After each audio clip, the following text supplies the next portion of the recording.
What's up, Wargamers? Welcome back to World of Wargaming. I'm back to help myself, help you dig through and sort my pile of opportunity. So I got a new box to open with you today.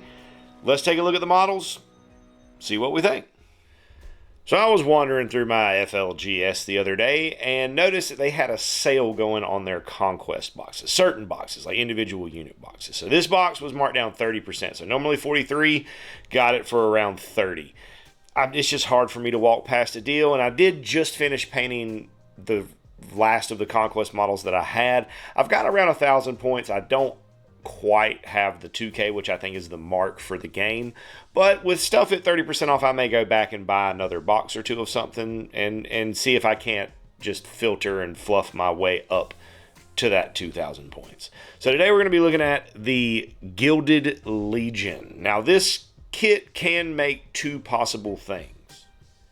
Yes, contents can be used to produce either 12 Gilded Legion or 12 Household Guard. I'm definitely going to make Gilded Legion because I want to fill points, and they sound like they cost more. And I definitely, whichever one, I definitely want to be using these cool pikes and stuff.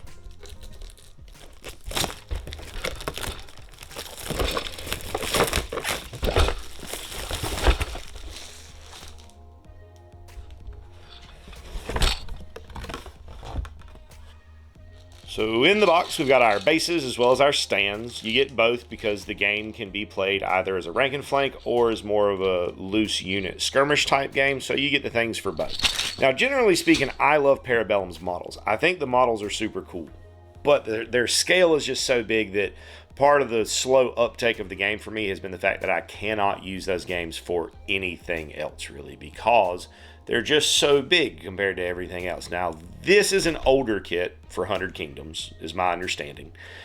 And I've been told by members of the Patreon that the kits have come a long way from these early models, which I still thought were pretty okay. So starting out, we've got a banner. The banners for this game are always really sweet, and they're fun to paint because the details are really big, like everything else. So we've got this split horse head, which I'm assuming is a decoration maybe for the banner. Some cool spiky shoulder pads, looks like.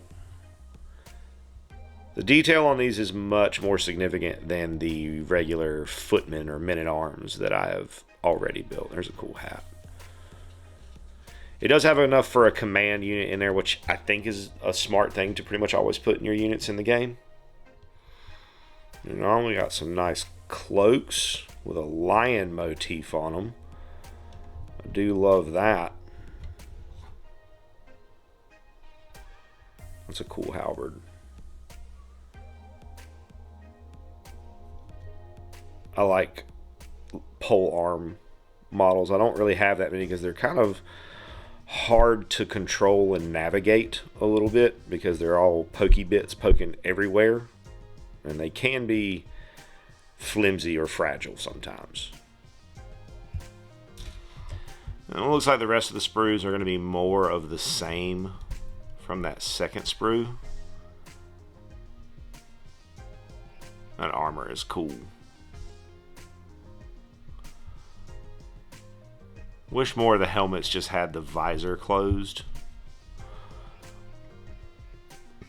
so that I don't have to worry. And there may be enough visor closed heads in here, honestly, to do the whole unit where I don't have to worry about painting the faces. I don't have anything against painting skin tone, but I think with stuff like this, it just looks better when their visors are down. And it's easier and quicker to paint. It's one less step to deal with in the painting process.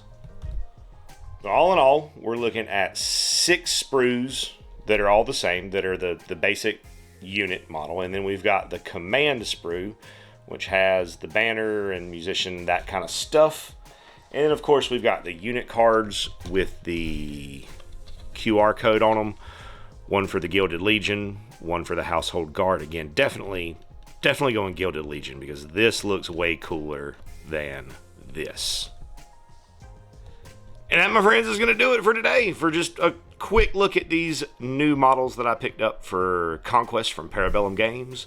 The Gilded Legion, who serve, of course, the 100 Kingdoms. Yeah, looking forward to getting this game on the table.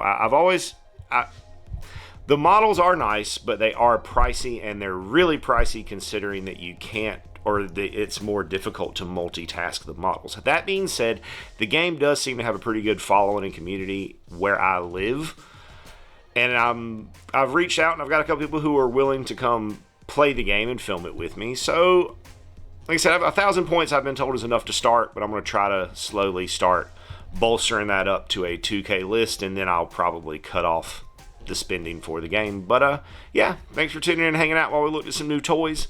I hope you have an absolutely amazing rest of your day.